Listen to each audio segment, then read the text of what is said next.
Hey guys, apologies for the wind. I will go inside the shed slash greenhouse in a sec.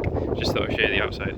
So we put the roof up, as you can see, and I've just been drilling these like little sections because the old wood was pretty rotten, so I've just added some new wood. I'm going to be painting the shed at some point soon.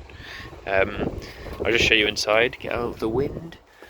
So here it is. It's a small one. I don't know what it is, like maybe 6x4. But I've got some figs inside, which is pretty cool. Got some plants. So I'll just step inside. The wind is really strong, so I'm not going to be. Don't think I'll be able to keep the door shut. I'll just switch to normal so you can kind of see a bit better. Jesus, wind is so strong. It's been really cold and windy today. But anyway, yeah, got the polycarbonate roof. The windows were already polycarbonate. I'm tempted to add another couple of windows there, but I don't know. I have to see how it go. Because it is a lot darker in here than it is outside. However, when the door's shut, it does actually warm up quite nicely in here. And obviously, I mean, a shed is good for a few things. I wanted to grow a few plants in, but I'm also going to have hopefully a little table, a chair, and just put my tools here. But the plants are the main priority. So yeah, I have a few figs here that are quite late ripening varieties apparently, and they need a bit of greenhouse heat. So I'll just zoom. There we go. So this one's Ponte Tracer. You can see it's looking pretty healthy, cutting this year, and I'm hoping it will put out 1 or 2 little figs for me this year, just to try. I've got Borges Up Greece, which again, hoping it'll just put out 1 fig just to taste.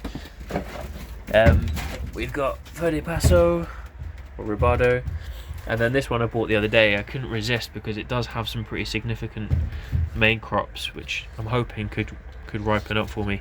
All of the figs they had, the leaves were all like this. I'm not sure why. Don't know if it's transplant shock. I'm assuming they had to give it a really early start to get it to produce like that, like this. The cool thing about these 3 pots here are they are self-watering pots. Well, they don't water themselves obviously, but they they have a little reservoir at the bottom. I should have taken a picture, but oh, there we go. There's a picture on the side here. They've got a little reservoir at the bottom, and the soil there is just a little point where the soil is in contact with that reservoir, so it can slowly wick up the water. The reason being obviously is in here, especially because I don't have any ventilation, it can get really hot, and I won't be down to the allotment that often, so sorry, so windy.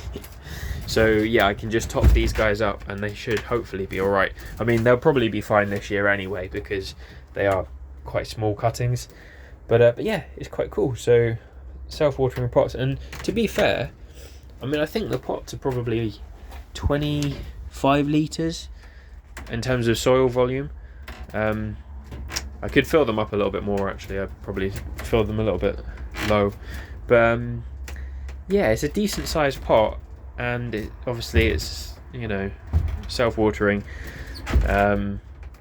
sort of, and yeah, I mean they were £12 each, so they are expensive, but I thought that I'm gonna use them again and again and again.